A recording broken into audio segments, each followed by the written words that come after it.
thing you very quickly realize when you're looking at all the rail shooters that have been made, or just the history of arcade games in general, is that, yeah, does Sega love making games with sprite scaling.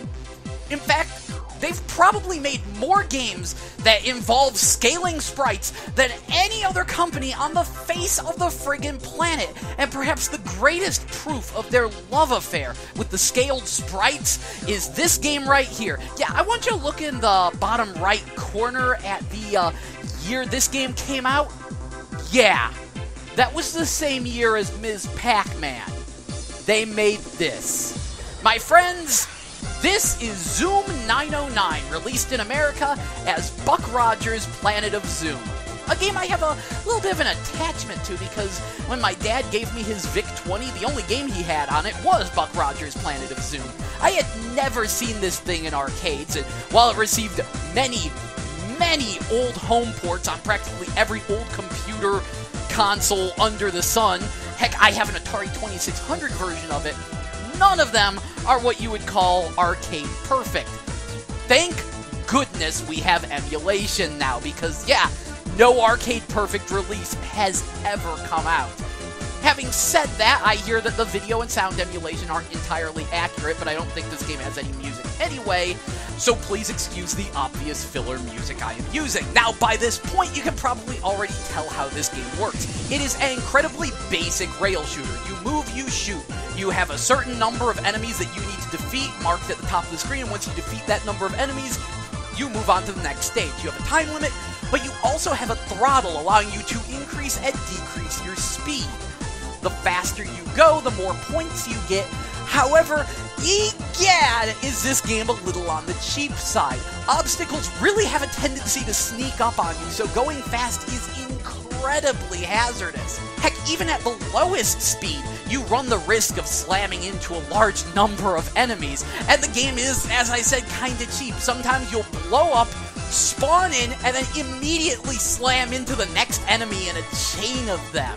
You could even continue and slam right into an enemy, because it doesn't give you a lot of time between continuing and the game actually starting back up again.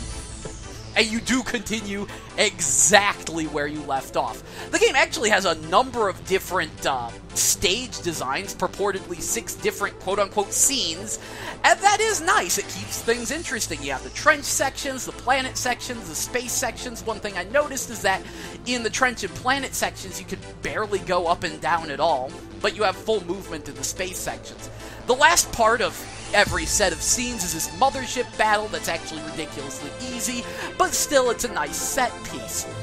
All in all, I gotta be honest, this game holds up pretty darn well, other than the cheapness. I mean, it's basic as all heck. You move, you shoot, enemies come at you. Some of the patterns even look like they popped right out of Space Harrier, or rather Space Harrier stole them from this. And yeah, it's just fine aside from the cheapness. Heck, even the graphics hold up shockingly well considering the game's age.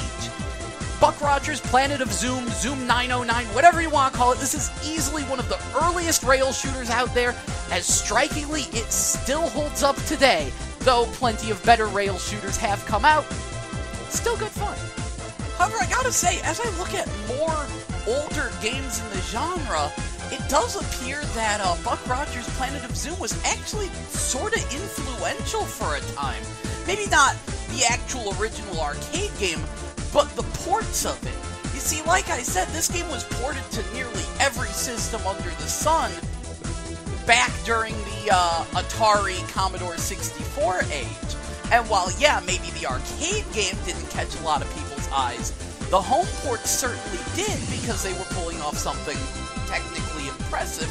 And I've seen a number of games now that actually seem to try to copy the way Buck Rogers' Planet of Zoom did its environments in the home ports, because those games too were on those systems. Some of the Commodore 64 and Atari 2600 rail shooters really seem to have taken some significant inspiration from this game. So perhaps it's a lot more pivotal than any of us realize.